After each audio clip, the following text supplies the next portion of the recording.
Então, Macário, é polêmico essa posição sua, mas se você quiser discorrer um pouquinho sobre isso,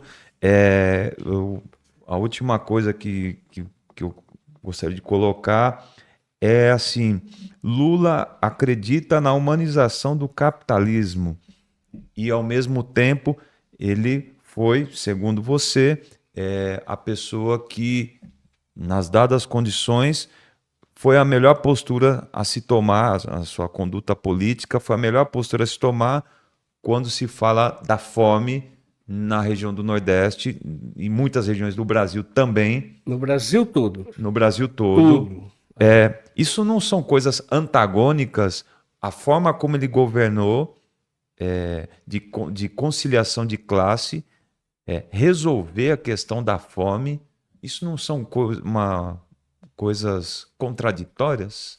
É nesse meio, é aí que o Lula se, entendeu? É nessa corda bamba que o Lula se sustenta, entendeu? Obviamente que É quando... ousado, né? Se sustentar na corda Então, bamba. ele sustenta nisso, ele é muito ligeiro Que nisso. cena interessante essa que você traçou, se sustentar na corda É na bamba. corda bamba, cara, é o bêbado equilibrista, entendeu? Por quê? Olha, você pode andar nesse chão sólido, seguro. Não, ele escolheu na corda É a bamba. corda bamba, exatamente. Então, eu gosto muito da coerência dele por conta disso, entendeu? Ele tem essa coerência, nunca se predispôs. Aliás, caiu na minha mão agora, ganhei. Alguém chegou para mim e falou: Tu quer um livro? Eu falei: Depende do livro, né? Aí me deram um livro que é um conjunto de textos do Marco Aurélio Nogueira, durante o nascimento do PT e os embates pela Constituinte e a eleição de 89. Até ele morrer recentemente, tem os artigos dele. Uma coletânea, não podia ser melhor para mim. Porque eu pude ver, entendeu? Ler toda a trajetória do PT e os embates internos aí entre ser uma organização de esquerda e uma organização na esquerda, que é o que venceu, entendeu? Tá lá nos textos do Marco Aurélio, que não era qualquer pessoa, era o cara do comando do Partido dos Trabalhadores. Então, o que ocorre? Ocorre que esse ideal neoliberal colocado aqui, mesmo antes da Constituição, entendeu? A burguesia brasileira já tinha claro por onde caminhar. Já estava definido que o caminho era o neoliberalismo. Está dito aqui já em 70...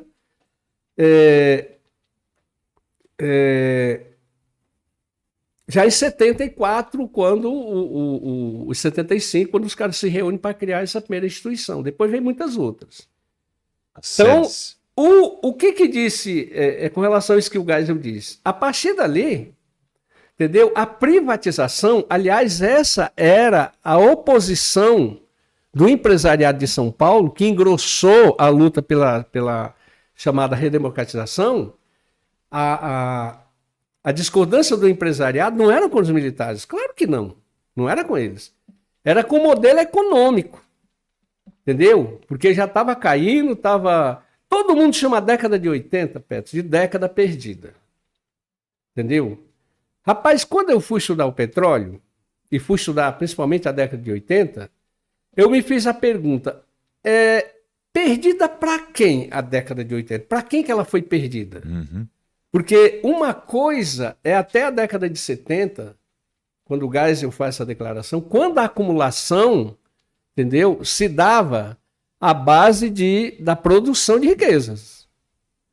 Quando vem a crise internacional, o capital tem que continuar se reproduzindo, só que agora ele não vai mais se reproduzir produzindo riquezas, produtos exportando, etc.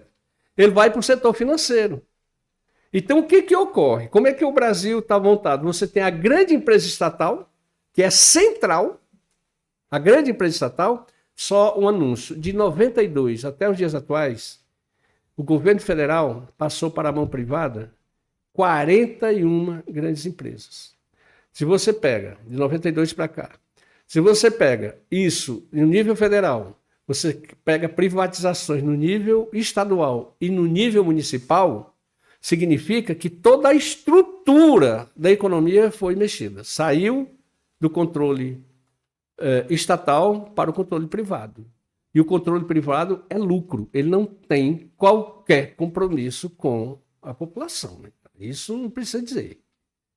O Estado, não.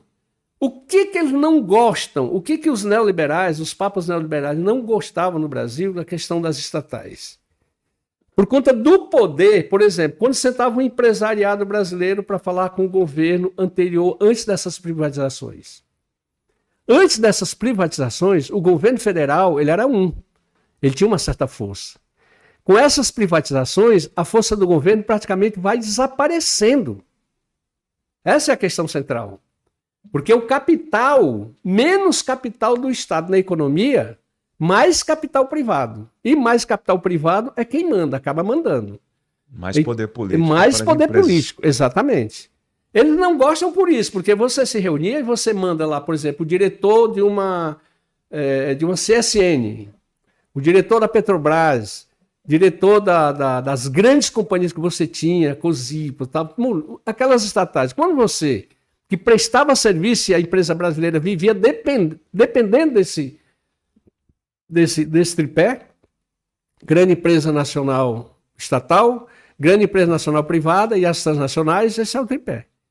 Entendeu? Eles não gostavam porque o cara do governo ele tem uma força imensa. Ele está na direção de uma empresa que contrata outras empresas e ele é quem bate o martelo. Ele não vai, ele não está na mão do cara mais poderoso, não, você vai fazer assim. Ele diz como vai ser feito. Quando você estatiza, o governo perde a força. Então, a força que o Lula tem hoje é muito diferente da que teve no primeiro governo, que teve no segundo, e agora é um dos mandatos mais complicados para ele. Então, Macário, mas assim, essa conduta do Lula de humanizar o capitalismo ou de conciliar com o capitalismo resolveu, por aspas, a questão da fome, mas a conta veio também, né? Ou seja, nós estamos num momento agora que nem conciliar está mais conseguindo, mais porcamente está tentando se segurar para não ser tombado no governo. Isso, pois é. Principalmente a partir de agora. Né? Então, assim, resolveu a fome com conciliação de classes, resolveu, entre aspas, e agora tá vindo assim, porque o capital ele é insaciável, né? Não tem limite. Você dá a mão, ele quer o braço. Exato. Não tem limite. Não tem limite. Aliás, você disse uma coisa interessante, que Solon, na Grécia, o Aedo, que virou a liderança em pleno regime democrático, uma das coisas que ele se deu conta é isso, que a nossa democracia não estabeleceu limite para a riqueza. E quem é rico tem poder político. Solon, lá no mundo grego, século IV a.C. Opa, Solon. Entendeu, Solon? Agora, veja, Petros, pense comigo. A Constituição brasileira de 1985, na hora que ela saiu, a classe dominante já dizia o seguinte: essa Constituição tem que ser mudada. Ela foi feita para dar uma satisfação à população. Sabe quantas PEC, por quantas PEC já foi submetida? Projeto de emenda constitucional? Trocentas. Você tem uma ideia. 129 emendas à nossa Constituição já foi submetida desde o dia 5 de outubro de 1988, quando ela foi dada à sociedade. E que era para ser leis pétreas, né? Aquelas leis pra rígidas. Tu ver. Pega a Constituição dos Estados Unidos, qualquer Constituição do mundo, ou seja, a Constituição brasileira, essa última que chama Constituição Cidadã, com razão, porque é a primeira Constituição que pega a terra, por exemplo, como função social. E não é pouco. Para uma terra de latifundiário, né? Pô, peraí. Só desculpa interromper, Macário, mas assim, em 89, nenhum dos candidatos a presidente era contrário à reforma agrária. Não. Né? Então veja como que uma pauta de esquerda ainda era presente. E hoje... A força de baixo. A força de baixo. Impunha isso. E assim, ela atravessou o tempo, né? Essa e outra, algumas poucas pautas, mas com o tempo foram se esfacelando, né? Então, veja, assim, a Constituição brasileira, o Vargas, cara, quando, em plena ditadura militar, quando ele estava transgredindo na perseguição aos comunistas, a Constituição em 37, que ele estava perseguindo. E chegaram na cola dele e falaram, pô, você não pode, nós montamos uma Constituição em 37 para atender a ditadura do Vargas. Teve a de 34, depois teve a de 37, que é o segundo governo dele, é o golpe. E aí perguntaram para o Vargas, você não pode fazer isso, a Constituição não permite. Ele disse o seguinte uma vez para o grupo dele, falou, vocês não entendem, olha só, é que Constituição é igual à virgem, ela veio ao mundo para ser violada.